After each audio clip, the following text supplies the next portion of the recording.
Allô tout le monde!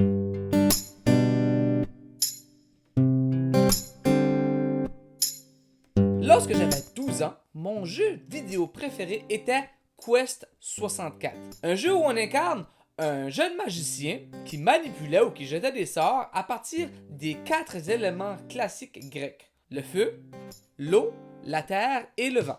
À l'arrivée d'une nouvelle saison, mon cœur se remplit de joie car ça annonce de nouvelles expériences. Pour moi, chaque saison est reliée à un élément. L'automne est synonyme de la terre car c'est là où on fait nos récoltes qui viennent de la terre. C'est là où les couleurs changent aux couleurs beaucoup plus terre, le orange, le brun, etc. Pour l'hiver, pour moi, c'est le feu.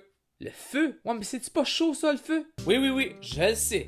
Le feu, c'est chaud, ça serait complètement le contraire de l'hiver. Mais, afin de se réchauffer, afin de contrer ce froid de l'hiver-là, on a besoin justement de cette chaleur-là pour être capable de survivre à l'hiver. Donc c'est pour ça que pour moi, le feu représente l'hiver. Avec le printemps viennent les grands vents. Les lacs et les rivières qui dégèlent et qui créent et qui font bouger tout ce vent. Et pour terminer, l'été, c'est l'eau. La baignade, les bateaux, les promenades à la plage. Cette année, l'équipe des labos créatifs vous offre un nouveau défi d'innovation, les technologies de l'océan.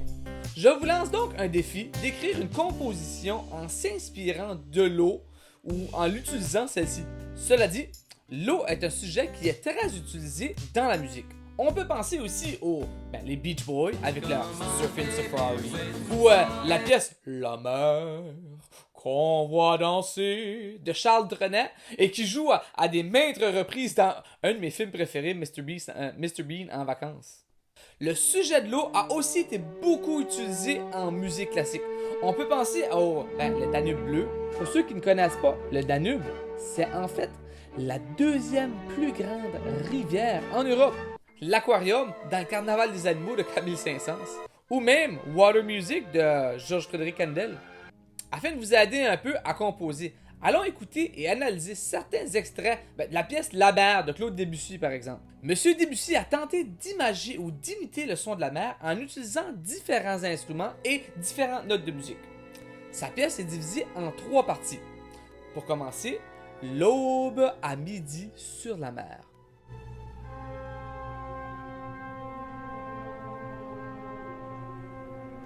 On remarque que c'est un mouvement qui est très lent. On y entend la harpe qui représente les petites vagues calmes qui roulent sur la plage. La deuxième partie se nomme jeu de vagues.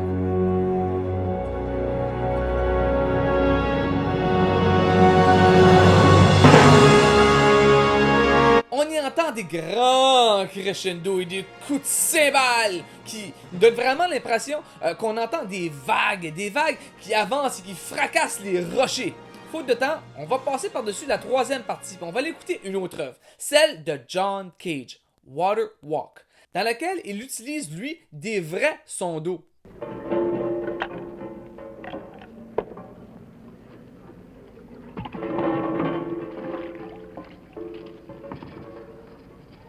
John Cage est un des compositeurs qui a introduit des instruments non traditionnels à la musique classique. Il a changé le paysage sonore de façon importante. Tellement que maintenant, on trouve des instruments bien spéciaux dans la musique populaire. Par exemple, des cuillères comme dans Spoonman de Soundgarden ou même un balai dans la pièce Harvest Moon de Neil Young.